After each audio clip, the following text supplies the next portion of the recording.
আর নয় অপেক্ষা, এবার বাঙালির পাতে বছরভর পড়বে ইলিশ।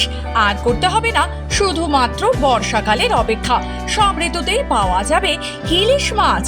কারণ গ্রাম বাংলার পুকুরে হচ্ছে ইলিশ চাষ। গবেষণা চালিয়ে রীতিমতো সফল হলেন মৎস্যবিজ্ঞানীরা। কোলাঘাট ব্লকের জ্যামিটা এলাকায় পরীক্ষামূলকভাবে ইলিশ মাছ চাষ শুরু করে ICAR central inland fisheries research institute. আর তাতেই মিলেছে অভাবনীয় সফলতা। এক একটি ইলিশের ওজন হয়েছে প্রায় 700 গ্রাম। জানা গেছে পুকুরে ইলিশ মাছের খাদ্য হিসেবে জুপ্লাঙ্কটন ব্যবহার করা হচ্ছে। ফলে প্রিয় মাছ ইলিশের জন্য ভোজন রসিক বাঙালি আর বর্ষাকালের অপেক্ষা করতে হবে না। যে কোনো ঋতুতেই পুকুর থেকে পাওয়া যাবে ইলিশ মাছ। পুকুরে আবদ্ধ জলে ইলিশ চাষ নিয়ে গড়ল ICAR central inland fisheries research ইনস্টিটিউটের ডিরেক্টর ডক্টর বসন্ত কুমার দাস। তিনি জানান, পুকুরের জলে ইলিশ মাছ নিয়ে আমাদের গবেষণামূলক প্রকল্প চলছে। আর সেই প্রকল্প অনেকটাই সফলতা লাভ করেছে। মাত্র 36 মাসে একটি ইলিশের ওজন হচ্ছে প্রায় 700 গ্রাম। ये हमारा मीठा जल में जो इलिश चाष है, ये एक NSA प्रोजेक्ट हमारा यहाँ चल रहा है ICAR का। इसमें हमारा ICAR सीफरी छोड़की सीबा और सीफा ये मिली कोलाबरेटिव प्रोजेक्ट चल रहा है। इसी में जो यहाँ पर नदी है, नदी से छोटा इलिश हम लोग कलेक्शन करके ये तालाब में पालन कर रहे हैं। ये 3 साल से ये काम इधर चल रहा है।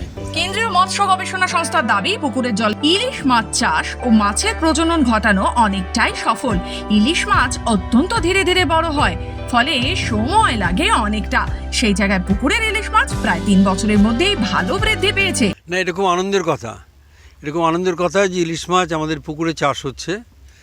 যদিও এই ব্যাপারটা এখনও আরও উৎসাহের জায়গায় আমরা পৌঁছইনি, এই জন্য যে ইলিশ মাছ নদীর মাছ, সেটা পুকুরে কতটা চাষ করা যাবে এই নিয়ে আমাদের সংশয় ছিল। এবং আমরা এর আগে দেখেছি কাকদ্বীপে ইলিশ মাছ চাষ হচ্ছে, কিন্তু সেটা ওই 500 গ্রামের বেশি বড় হচ্ছে না। এবং সেটা সরকারি কেন্দ্রীয় সরকারি প্রকল্প।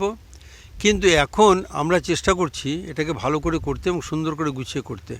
তার জন্য আমরা এদের উৎসাহিত করেছি খরশেখা উৎসাহিত করেছি। পরে করেছি এদেরকে যে তোমরা এই কাজটা করো ভালো করে।